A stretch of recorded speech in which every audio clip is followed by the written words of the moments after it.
Une nouvelle mission en direction de Mars, un volcan en éruption. Bonjour à tous et bienvenue sur la chaîne One Week of Science pour ce tout nouvel OWS, un épisode chaque semaine sur l'actualité du monde scientifique.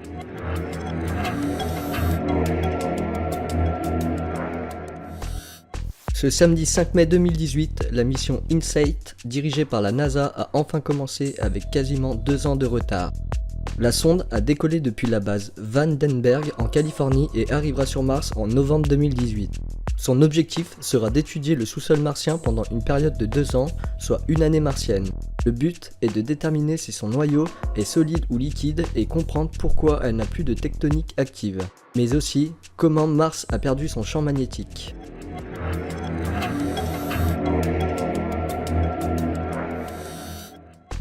Classés dans la catégorie en danger critique d'extinction et possiblement disparu, 4 rats kangourous de San Quintín ont été trouvés par les chercheurs. Cette espèce est endémique de la côte de la péninsule de Basse-Californie au Mexique, une zone aride qui a été transformée par l'agriculture avec des serres de tomates et de fraises, réduisant petit à petit l'espace vital du rongeur. Il n'avait plus été vu depuis 1986, mais des mesures de protection vont pouvoir être mises en œuvre et l'espèce pourrait donc être sauvée. Une nouvelle espèce de coléoptère découverte en Malaisie a été baptisée Gruvellinius Leonardo DiCaprio. Cet hommage a été rendu à l'acteur pour célébrer les 20 ans de sa fondation qui lutte pour préserver la biodiversité dans le monde. On se souvient notamment de son célèbre discours au sommet du climat que je vous mets dans la description. L'acteur a même changé sa photoprofil Facebook à l'effigie de son homonyme. Il rejoint la longue liste des personnalités ayant donné leur nom à une espèce animale.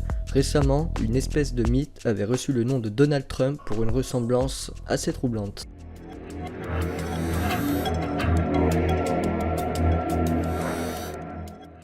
Une équipe de préhistoriens a découvert sur le site archéologique de Kalinga dans l'archipel des Philippines une soixantaine d'outils autour d'un squelette de rhinocéros. En plus de cela, la carcasse était marquée par des traces de découpe sur les côtes et les extrémités des membres, ce qui indique les traces d'une activité humaine. Mais le squelette du rhinocéros a été daté à plus de 700 000 ans. Or, la plus ancienne trace de l'homme sur l'archipel remonte à seulement 67 000 ans.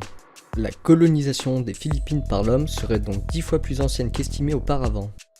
Cette découverte apporte de nouvelles questions. Comment Homo erectus, qui ne maîtrisait pas encore la navigation, a-t-il pu se retrouver là? Et de quelle souche de population s'agissait-il? Des questions que les chercheurs tenteront d'élucider en refouillant le site, qui est fouillé pendant 1 mois, une fois par an.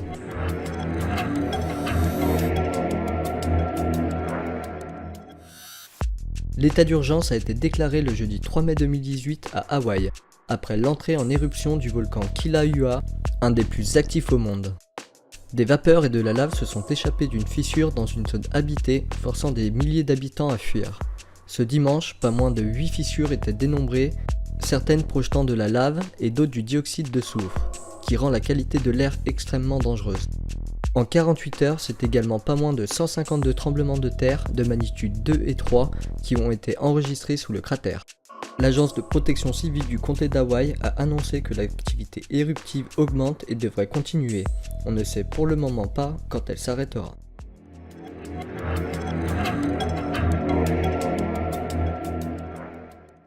Six rhinocéros noirs vont être envoyés d'Afrique du Sud jusqu'au parc Zakuma au Tchad pour pouvoir repeupler l'espèce en Afrique centrale, où elle a disparu il y a un demi-siècle.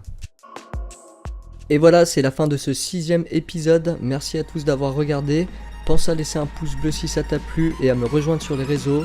Mais surtout, n'oublie pas de t'abonner et on se dit à la semaine prochaine pour un prochain épisode.